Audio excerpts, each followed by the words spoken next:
Bapak absen ya, coba nih, Bapak mau Andi nih, Zahra. Hadir, Pak. Ya, makasih udah memenuhi undangan Bapak. Kesya, Kurnia. Hadir, Pak. Oke. Naila. Nay, esek. Hadir, Pak, hadir. Oke. Erik. Hadir, Pak. Oke. Karena waktu terbatas, Bapak harap 40 menit ke depan kita fokus dan konsentrasi ya, karena ini nanti ada rencana tindak lanjut ke depan untuk pergerakan atau gerakan atau komitmen kita untuk menciptakan generasi yang anti korupsi. Ya, fokus kita Bapak minta kita fokus 40 menit ke depan sebelum nanti Bapak mulai. Oke ya. Masih ada nggak nih yang belum join yang Bapak undang? Aman ya? Oke. Ada kendala nggak dari pihak sekolah untuk perizinan? Kes ya? Ada kendala nggak, Kes? Dari pihak perizinan sekolah? Ada yang belum, Pak, ada yang belum. Masih nunggu ya? Oke, sambil berjalan ya, karena waktu terbatas ya. Oke? Baik. Bapak share dulu, share screen.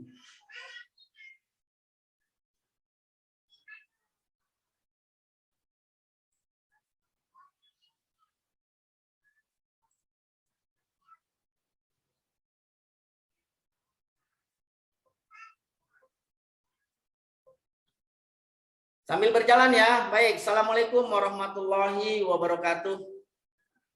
Waalaikumsalam warahmatullahi wabarakatuh. Selamat pagi semuanya anak-anakku yang Bapak banggakan. Pagi, Pak. Sambil menunggu teman-teman yang lain yang masih on proses. Yang pertama, Bapak mengucapkan terima kasih sudah memenuhi undangan penyuluhan anti korupsi. Ini menjadi hal yang sangat bermanfaat ya untuk kita semua dalam rangka mencegah, dalam rangka menciptakan negara kita yang anti korupsi. Oke, bentar nih, Bapak lagi nyiapin pantun buat kalian. Pantunnya mana nih ya? Bentar. Oke.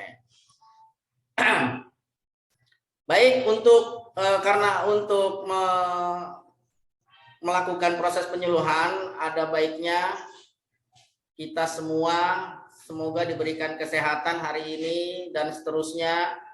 Terus kita diberikan ilmu yang bermanfaat pada hari ini. Dan mudah-mudahan hasil dari penyuluhan anti korupsi di lingkungan sekolah SMA N4 Kota Tangerang ini menjadi sebuah awal dan tindak lanjut kita untuk menjaga negara yang bebas dari korupsi. Untuk itu kita sama-sama berdoa menurut agama dan kepercayaannya masing-masing. Berdoa disilahkan.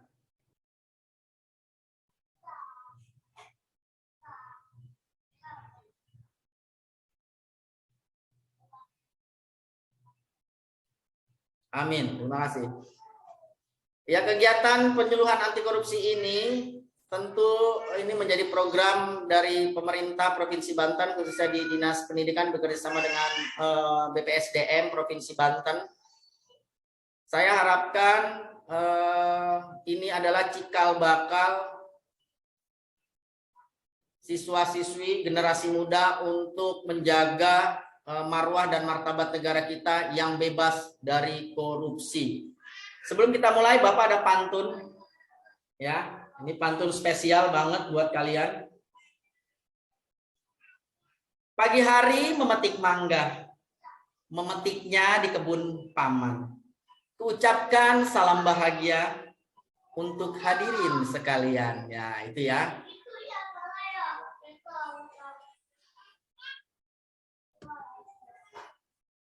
Nah, ini sedikit nama profil Bapak yang sekilas info. Ini mudah-mudahan menjadi bahan buat kalian. Ya, Bapak lahir tanggal 12 Januari 1987. Tinggal di Taman Gebang Raya, Blok D5, nomor 24, Kecamatan Priok, Kota Tangerang. Hobi hiking ya. Ini moto Bapak, dengan semangat akan membawa energi positif. Karena kelas ini didominasi oleh rata-rata kelas 10. Mungkin yang belum kenal dengan Bapak, ini progresnya. Ini profil Bapak. Nah, baik, ada beberapa poin atau target dalam rangka penyuluhan ini. Yang pertama, kalian diharapkan dapat terhindar dari budaya korupsi. Ini yang pertama. Yang kedua, menciptakan agen pembaharuan anti korupsi. Nah, ini nanti akan ada tindak lanjut. Mudah-mudahan dipermudah baik dari sisi stakeholder.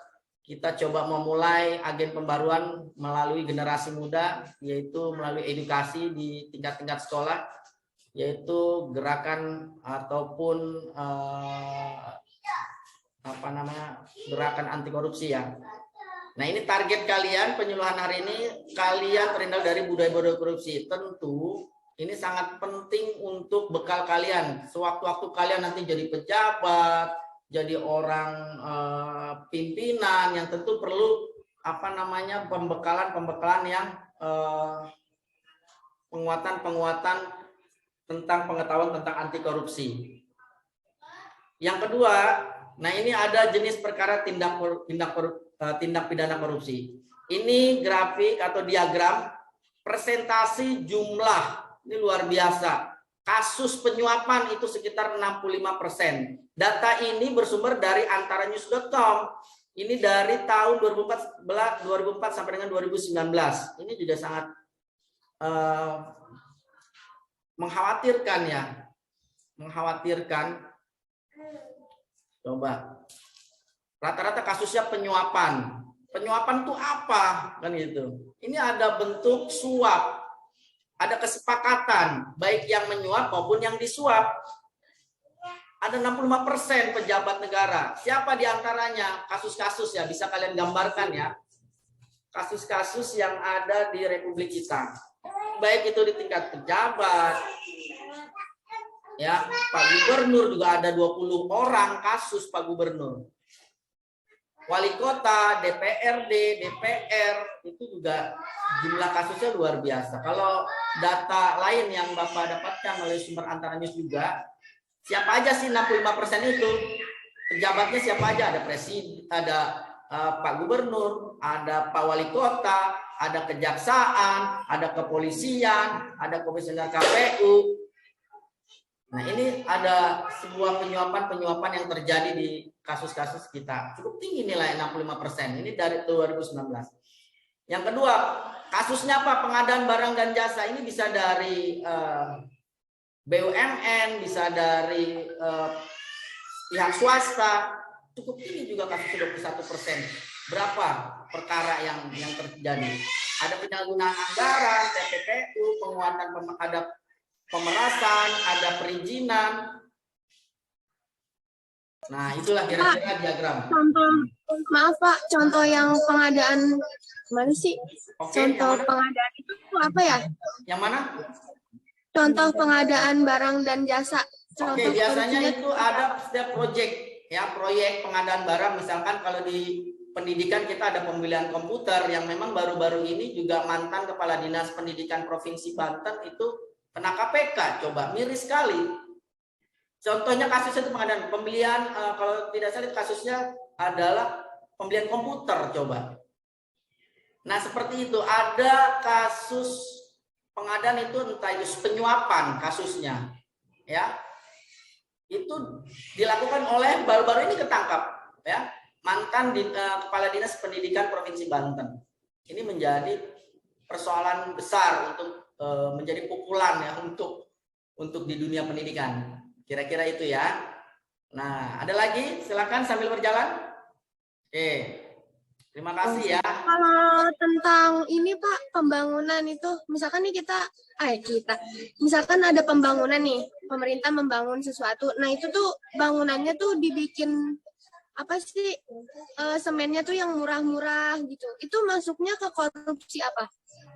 Ya, itu termasuk temuan-temuan pengadaan barang dan jasa, karena proyeknya adalah berbentuk fisik, ketidaksesuaian antara standar yang sudah ditetapkan oleh pemerintah ya dalam pembuatan pembangunan. Biasanya itu ada standar-standarnya ya.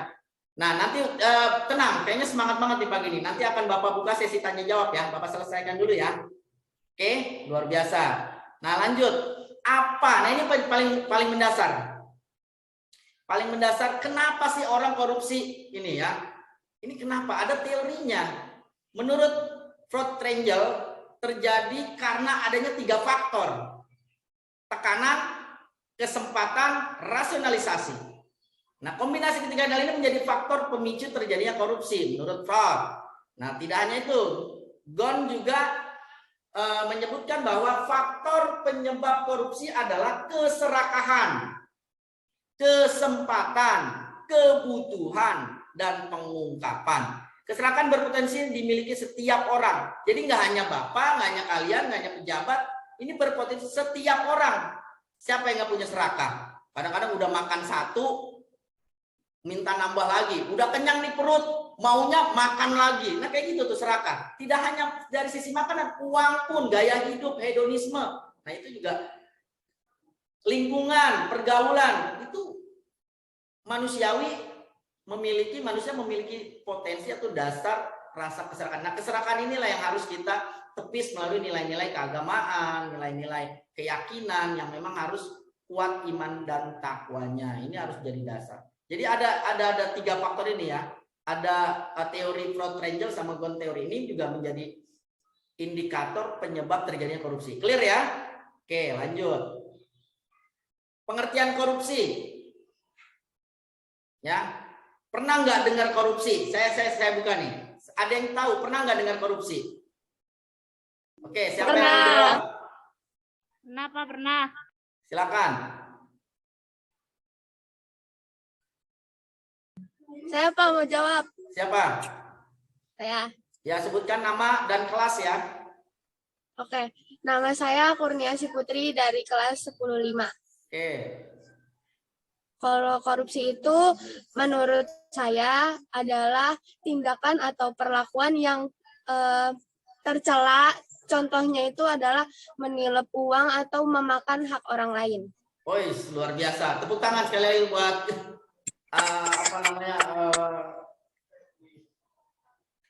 bukan esek ya. Buat Putri ya, luar biasa ya. Memang secara kamus besar bisa kita ketahui ya. Penyelewengan, apa yang diselewengkan? Jabatan, ya, kewenangan, apa yang diselewengkan lagi? Kira-kira? Selain jabatan, kewenangan, apa? Hak dan wewenang. Hak dan wewenang yaitu penyalahgunaan haknya mentang menjadi pejabat dan lain sebagainya diselewengkan, tidak sesuai dengan aturan yang ada. Itu menjadi poin penting. Nah, ini indikator penyelewengan dari korupsi ya. Menyalahgunakan jabatan, misalkan proyek-proyek ya kan nih, ada gambarnya juga nih, main belakang nih duitnya gitu kira-kira ya. Penyelewengan ini dilakukan oleh siapa? Perusahaan, direktur, pejabat BUMN, direksi, kepala dinas, perusahaannya, direktur ya, komisaris, organisasi. Ya, organisasi ini kan luas, ada organisasi sekolah, ada civic, kalau di sekolah kita ada OSIS. Ya, ada MPK. Suruh angsuran bayar kas, dikorupsi. Ya, mudah-mudahan di antara kalian yang ikut organisasi dimanapun berada, civic, OSIS, kalau diamanatkan memegang uang bendahara atau siapapun,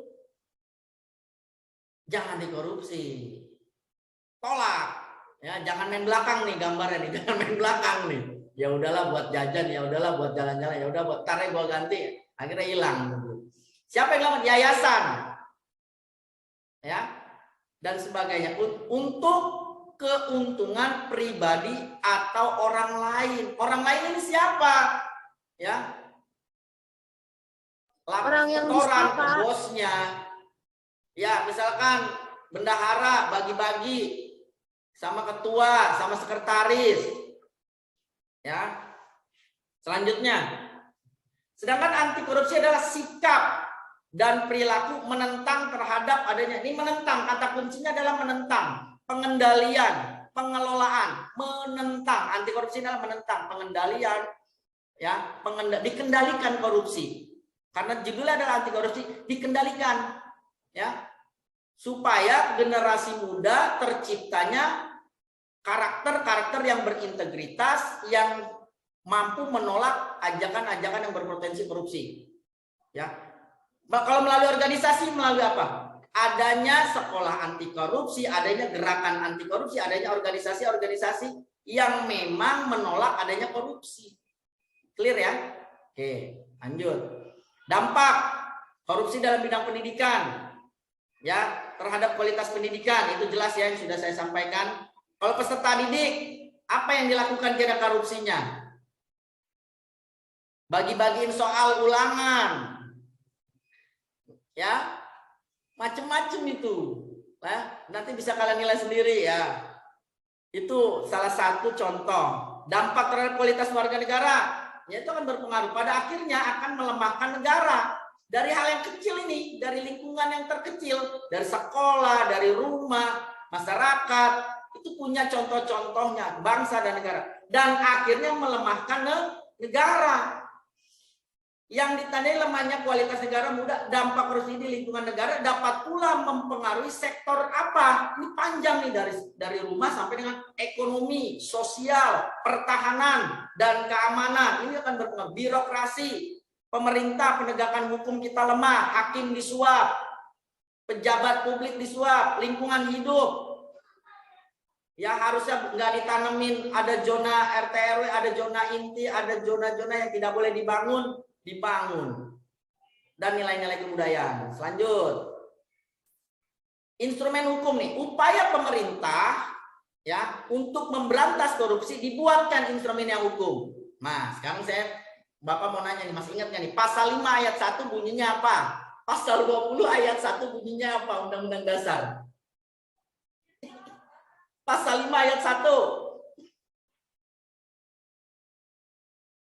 Ini yang menjadi pokok kenapa pemerintah mengupayakan pemberantasan korupsi. Ingat nggak? Ada ingat nggak nih? Pasal 5 ayat 1 Undang-Undang Dasar. Eng. Katanya hafalan kemarin.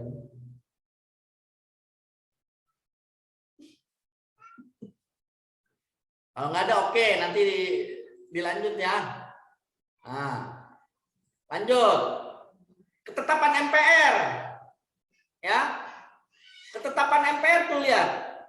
Penyelenggara negara yang bersih dan bebas korupsi, kolusi dan nepotisme. Nomor berapa? Nomor 9 ya. Jelas ya. Upaya pemerintah. Undang-Undang 20 tentang pemberantasan tindak pidana korupsi, tentang penyelenggara negara yang bebas, bersih dari praktik. Nih, upaya-upaya pemerintah ini dalam rangka memberikan efek atau dampak kepada para korupsi. Kalau orangnya koruptor, clear? Nah, lalu ketika pemerintah melihat ada potensinya korupsi, apa yang harus dilakukan? Pencegahan minimal. Apa yang dicegah? Berikan hukuman berat pada koruptor. Jangan koruptor 2 tahun bebas, korupsinya miliaran, repot juga, gitu ya. Jadi pemimpin yang berintegritas. Apa berintegritas? Mempunyai nilai-nilai ya yang sempurna dari beberapa nilai-nilai positif ya, seperti kejujuran, kemandirian, kepedulian. Ini jadinya berintegritas. Akhirnya ketika mendapatkan amanat ya kita maksimal menjaga amanat itu, kira-kira gitu. Manfaat teknologi pada sistem. Manfaatkan teknologi pada sistem, jangan. Kadang-kadang banyak ya persoalan teknologi pada sistem ini. Kita dibuat untuk bahwa teknologi ini terkadang sistemnya itu membuat kita menjadi korupsi, tidak tepat waktu, menahan diri dari pelayanan publik yang lama, itu kadang potensi korupsi. Atau sistem-sistem yang memang memicu adanya potensi korupsi. Yang terakhir, bangun pendidikan moral sejak kecil. Nanti kalian tularkan kepada adik-adik bahwa gerak anti korupsi ini sangat penting, ya. Yang apa? Yang ditularkan integritasnya, kejujuran, ya, kejujurannya.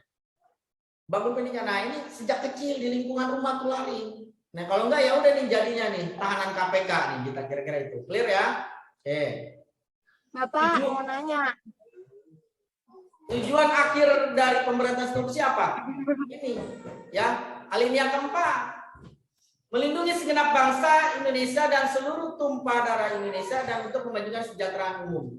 Mencerdaskan kehidupan bangsa dan ikut melaksanakan ketertiban dunia yang berdasarkan kemerdekaan, perdamaian abadi, dan keadilan sosial. Ini menjadi poin.